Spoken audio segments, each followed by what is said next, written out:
TPCC chief సొంత అడ్డ, పైగా తలపండిన నాయకులున్న గడ్డ. అందుకే ఆ జిల్లాలో అధికార పార్టీ టికెట్లకి ఫుల్ డిమాండ్ నడుస్తోంది. పంచాయతీ ఎన్నికల్లో పార్టీ పర్ఫార్మెన్స్ తో మున్సిపల్ ఎన్నికల్లో ఆశావాహుల సంఖ్య విపరీతంగా పెరిగిపోయింది. ఛాన్స్ ప్లీజ్ అంటూ ఒక్కో సీటుకి కనీసం 10 మంది పెద్ద నాయకులు చుట్టూ తిరుగుతున్నారు. దీంతో పార్టీ కార్యాలయాల్లో డే అండ్ నైట్ సందడే సందడి. ఇందూరు కాంగ్రెస్ లో స్థానిక సందడి. పూర్వ వైభవం వచ్చినట్టేనా? గ్రామ పోరులో గర్జన, పుర పోరులో జోష్ కొనసాగేనా? ఉమ్మడి నిజామాబాద్ జిల్లాలో మరోసారి పాత కాంగ్రెస్ కనిపిస్తోంది. 10 ఏళ్ల పాటు పార్టీకి దూరమైన క్యాడర్ అంతా కాంగ్రెస్ అధికారంలోకి రాగానే తిరిగి సొంత గూటికి చేరుకోవడంతో ఆనాటి ఆనందం మళ్లీ తొణికిసలాడుతోంది. అసెంబ్లీ, పార్లమెంట్ ఎన్నికల్లో అనుకున్న స్థాయిలో ఫలితాలు సాధించకపోయినా పార్టీ మంచి ప్రభావమే చూపగలిగింది. ఇటీవల జరిగిన పంచాయతీ ఎన్నికల్లోనూ జిల్లా వ్యాప్తంగా సత్తా చాటింది. దీంతో ఇప్పుడు మున్సిపాలిటీల్లోనూ తనదైన ముద్ర వేయాలని చూస్తోంది. ఆ జోష్తోనే కాంగ్రెస్ పార్టీ తరపున పోటీ చేసేందుకు ఆశావహులు భారీ సంఖ్యలో ముందుకొస్తున్నారు. పార్టీ తరపున టికెట్ ఇచ్చి అవకాశం ఇవ్వండి, గెలిచి సత్తా చాటుతామంటున్నారు.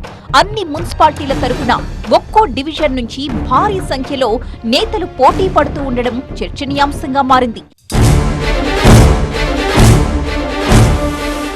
ఈ జిల్లా నుంచి కాంగ్రెస్ పార్టీకి కీలక నేతలే ఉన్నారు.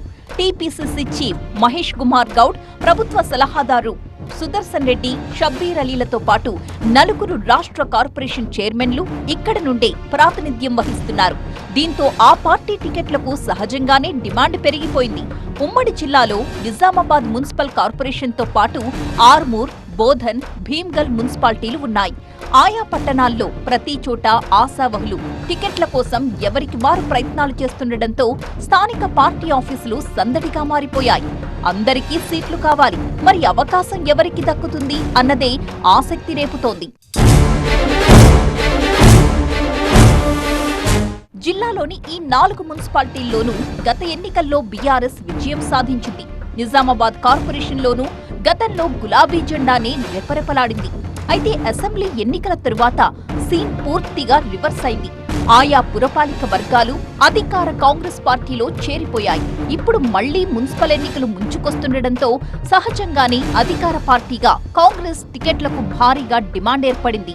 నిజామాబాద్ కార్పొరేషన్ తో పాటు మిగిలిన 3 మున్సిపాలిటీల్లోనూ ఒక్కో డివిజన్ నుండి 10 మందికి పైగా ఆశావహులు అవకాశం కోసం డిమాండ్ చేస్తున్నారు.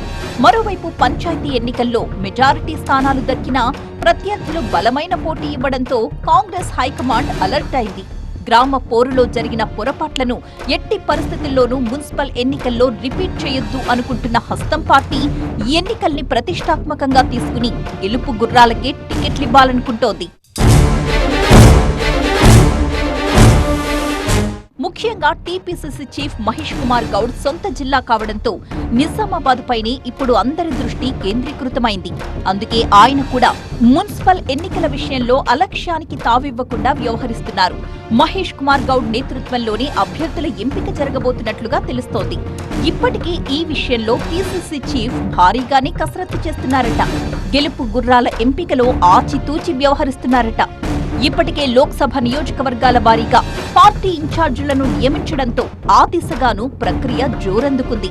మొత్తంగా ఒకవైపు ఆశావహుల ప్రయత్నాలు, మరోవైపు పార్టీ ఇన్ఛార్జీల కసరత్తు సమాంతరంగా సాగుతున్న వేళ మున్ముందు ఏం జరుగుతుందన్నదే ఇప్పుడు సస్పెన్స్ గా మారింది.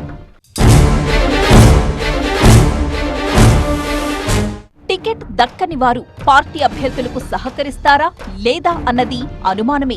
అసలే కయ్యాలకు కేర్ ఆఫ్ గా నిలిచే కాంగ్రెస్ లో ఆధిపత్య పోరు కూడా అదే స్థాయిలో ఉంటుంది. అందుకే అలాంటి పరిస్థితులను ఎదుర్కోవడానికి సిద్ధంగా ఉండాలని అధిష్టానం కూడా ఇన్ఛార్జీలకు స్ట్రాంగ్ వార్నింగ్ ఇచ్చినట్టుగా తెలుస్తోంది. అయితే ఆశావహుల సంఖ్య మరింత పెరిగితే అభ్యర్థుల ఎంపిక ఇంకా కష్టమవుతుంది.